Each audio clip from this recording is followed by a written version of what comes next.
Hemos cantado tan bonito que uno como que se descoloca un poquito, ¿eh? Lindos cánticos, lindas voces, como siempre, ¿eh?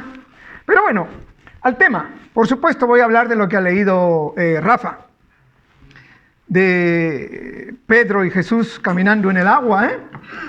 Yo me acuerdo, y seguro que será el caso de ustedes, cuando yo era niño, había, ¿no?, en mi casa, en casa de familiares, un cuadro de alguien supuestamente que representaba a nuestro Señor Jesucristo caminando en el agua, en el mar.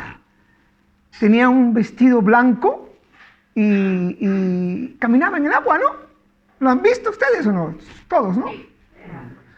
Pero bueno, en realidad, a pesar de haber ido yo a un colegio religioso toda mi vida, yo nunca realmente entendí bien lo que significaba todo eso, ¿no?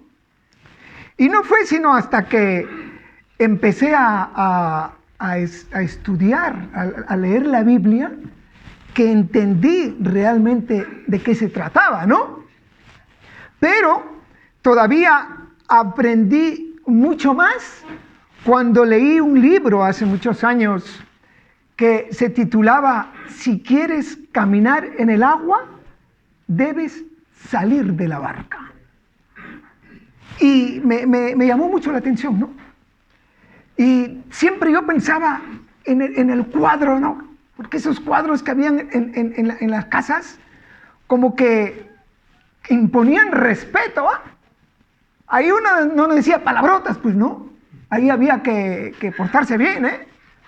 Tenía un familiar que el hijo era mucho más que desobediente, ¿no? Y lo hacían jurar ahí.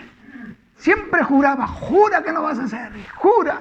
Pero al menos tenía una conciencia tranquila el chaval, una buena conciencia, porque cuando juraba y veía que su madre se iba, enseguida regresaba y juraba otra vez, decía, Señor, perdóname por haber mentido. Una vez la desobediencia fue grande.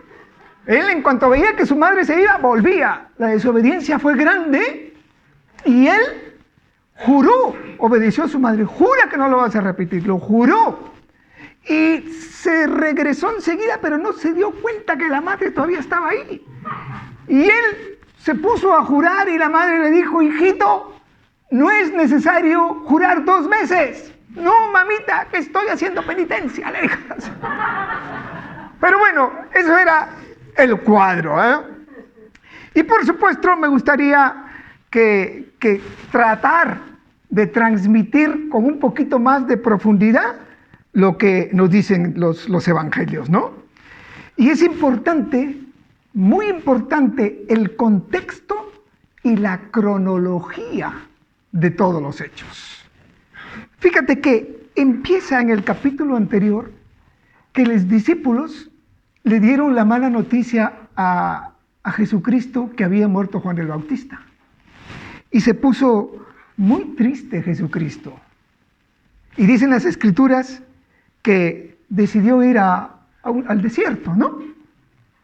Pero cuando la gente se enteró de que Jesucristo iba, mucha gente de los pueblos pequeños fueron a verle.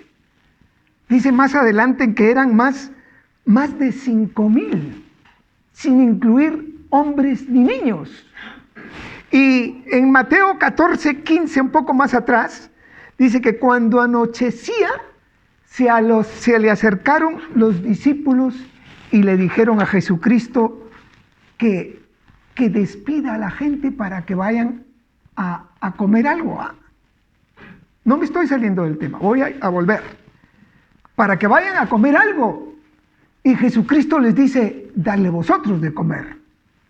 Y dicen, tenemos 5 panes y 2 peces. ¿Y quieres que demos de comer a toda esta gente? Y fíjate que Jesucristo multiplicó todo eso y alcanzó para darle de comer a toda la gente y encima sobró. Fíjate que ya entrando en la historia de hoy, en el versículo 22, dice que Jesucristo enseguida hizo entrar en la barca a sus discípulos y les dijo que vayan a la otra orilla. Mira el orden cronológico. Nos habla que cuando anochecía, cuando empezaba a anochecer, digamos las 6:30 de la tarde, Jesús manda a los discípulos a que lo esperen en la otra orilla. Cuando llegó la noche, Jesucristo se quedó, él despidiendo a la gente, a las miles de personas que estaban ahí, y Jesucristo se quedó solo.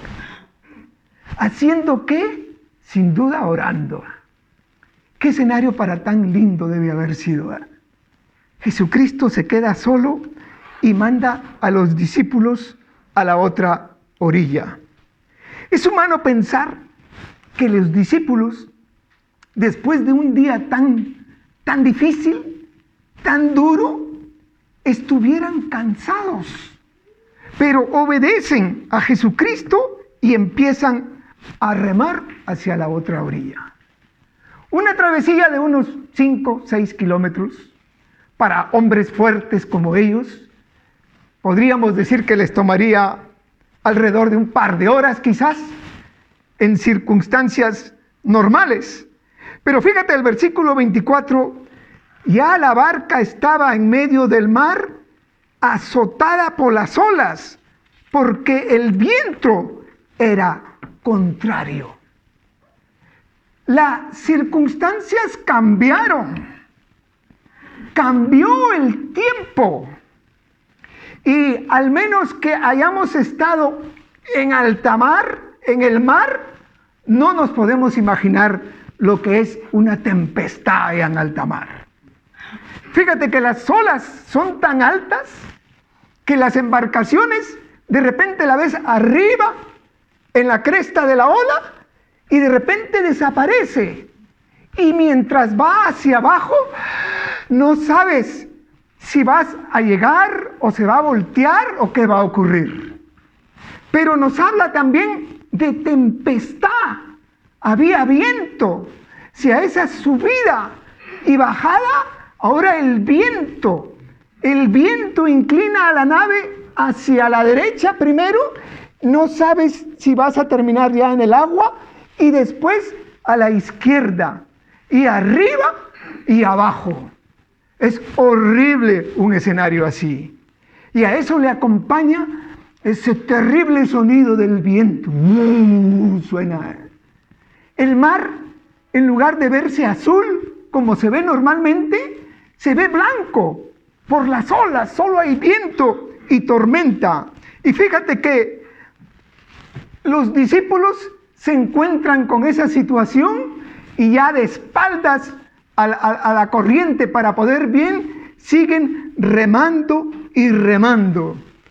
Y sabes una cosa, que llega un momento que están estancados. Ellos no avanzan, no están donde deberían estar. Se esfuerzan muchísimo, se sacrifican muchísimo, dan todo lo que pueden, pero no avanzan y siguen ahí y siguen viendo las cosas oscuras, profundas, como si ya fuera el final. Y como que alguien les pregunte, oye, ¿y Jesucristo? ¿Y tu ayudador Jesucristo?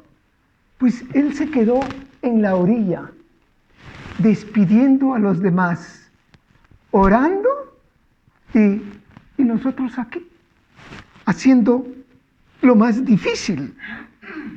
Fíjate que lo más fácil para los discípulos hubiera sido regresar, porque como tenían el viento contrario, de haber decidido regresar hubiera sido ya muy fácil. La barca hubiera avanzado por sí sola, sin necesidad de nada, Y fíjate que ya con esa desesperación, con ese terror que sienten por la tormenta, ya se les aparece Jesucristo. Y les dicen los discípulos, es un fantasma. Jesucristo dice, no temáis, soy yo. Fíjate que el intrépido Pedro le dice, Señor, si eres tú, di que yo venga. En el libro que leí, cuestionaban, decían que Pedro no condicionaba, no decía, Señor, si eres tú, di que yo venga, sino que Pedro afirmaba, que decía, Señor, eres tú, di que yo venga. Pero bueno, cualquiera que sea la realidad, no cambia mucho la historia. Y fíjate que Pedro obedece a Dios, pero mientras obedece a Dios, él tiene que salir de la barca. Y era muy difícil salir de esa barca en esas condiciones. Tiene que trepar, bajar y por supuesto empieza a caminar hacia la invitación de Jesucristo que le había dicho, ven. Fíjate que Pedro narra las Escrituras, mirando a Jesucristo, empieza a caminar en el agua. En este proceso, en este trayecto, la tormenta todavía no se ha calmado. Pedro está en el agua con el viento, con las olas, pero mirando a Jesucristo. Pero fue cuando quitó la mirada de Jesucristo. Porque dice las Escrituras, cuando tuvo temor del viento y de las olas, que quitó la mirada de Jesucristo y se empezó a hundir. Señor, tengo miedo, decía. Entonces Jesucristo le dice, hombre de poca fe. Fíjate que decía que es importante la cronología, el orden cronológico de los hechos, porque cuando Jesucristo los manda a la otra orilla, empezaba a anochecer, y digamos que es la primera vigilia empezaba a las 6 de la tarde. Supongamos que hayan salido 6:30, 7 de la noche. Jesucristo no viene a ellos sino hasta la cuarta vigilia. La cuarta vigilia empieza a las 3 de la mañana. O sea que Jesucristo les deja 8, 9 o más horas ahí en la tempestad. Ahora la pregunta es, ¿por qué Jesucristo los deja tanto tiempo en la tempestad? ¿Por qué no viene antes a socorrerlos? Pues son cosas de Dios. Porque como ha dicho Rafa antes, los tiempos de Dios son diferentes.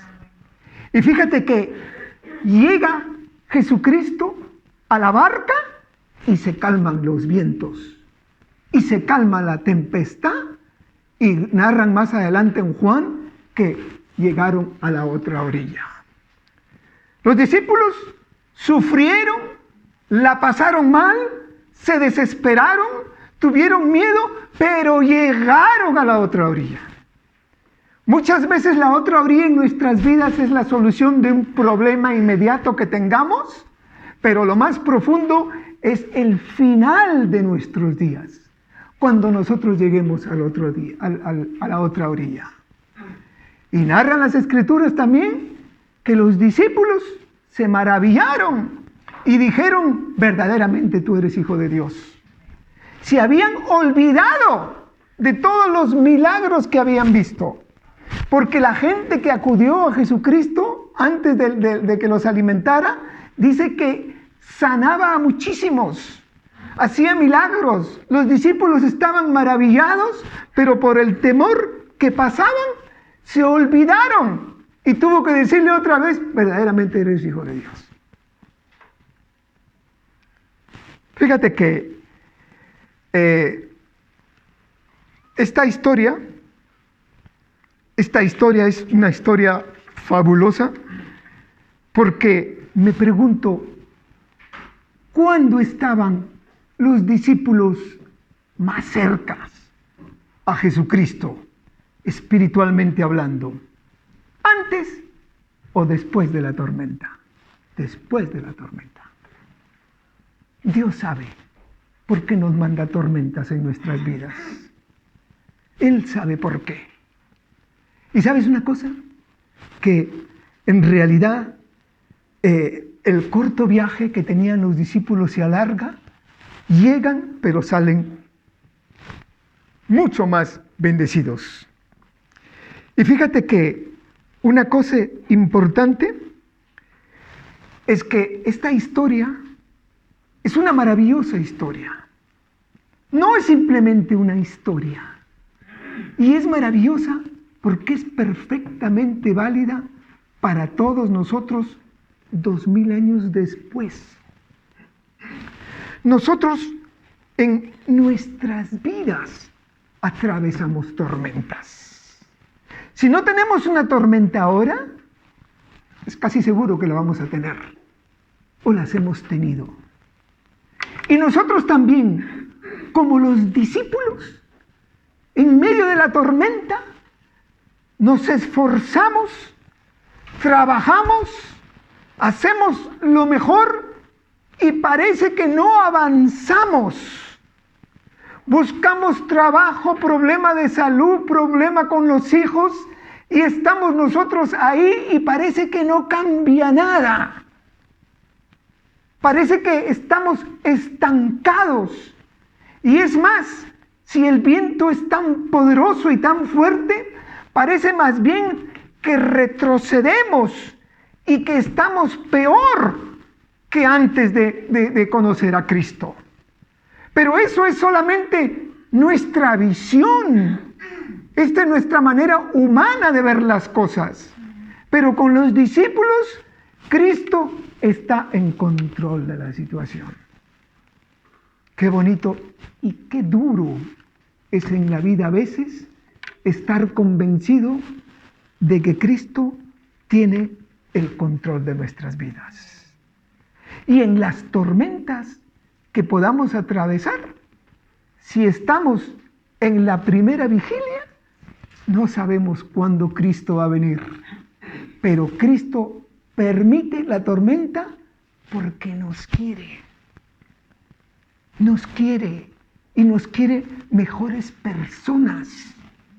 Puede que nosotros, sin darnos cuenta, hayamos caído en nuestras vidas en una vida fácil, en levantarnos un día, hacer lo mismo y otro sin trabajar mucho para el Señor. Pero Dios no quiere esas cosas en nuestras vidas. Fíjate que si en medio de todo lo que estamos diciendo, de repente leemos en Santiago, ¿no?, que dice: hermanos míos, gozaos profundamente cuando estéis en diversas pruebas. Suena esto a masoquista, pero esa es la historia de Pedro, de los discípulos en este caso, y de nuestro Señor Jesucristo. Fíjate que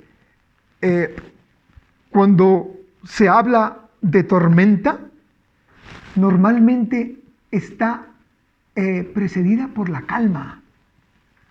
Normalmente cuando un cristiano puede estar en calma, que parece que todo está bien, cuidado, porque puede venir la tormenta. Y cuando está en la tormenta, tener fe, porque va a calmar la tormenta. Fíjate que cuando nosotros hablamos de caminar en el agua o de caminar realmente con Dios, todo es caminar, todo es caminatas, ¿no? Fíjate, por ejemplo, la caminata en el huerto del Edén de Dios, la caminata de Moisés, que atravesó el Mar Rojo, la caminata de Josué, la de Pablo en el camino a Damasco. De todas estas cosas salen magníficas experiencias. La caminata en el camino de Emaús, la caminata de Pablo, había dicho, la del Gólgota, la de nuestro Señor Jesucristo, y ahora en esta historia la caminata de Pedro en el agua. Por eso, mis queridos hermanos, es mi ilusión, es mi deseo que tomemos esta historia que hemos visto de la tormenta como algo a que agarrarnos fuertemente. No tiene sentido las cosas a veces en la vida. Pero le voy a decir una cosa. La cosa que no tenga sentido es difícil aceptarla con Dios o sin Dios. Que Dios les llene a cada uno de ustedes con alegría, con esa fortaleza y con esa fe de saber que en la tormenta alguien nos está mirando, alguien está en control. Y afortunadamente para nosotros, ese alguien es nuestro Señor Jesucristo. Y ese alguien puede venir ahora, un poquito más tarde o más tarde, pero vendrá. Por eso estamos aquí. Así que bendiciones, y les invito yo a ponernos de pie antes de pasar a la Santa Cena. Vamos a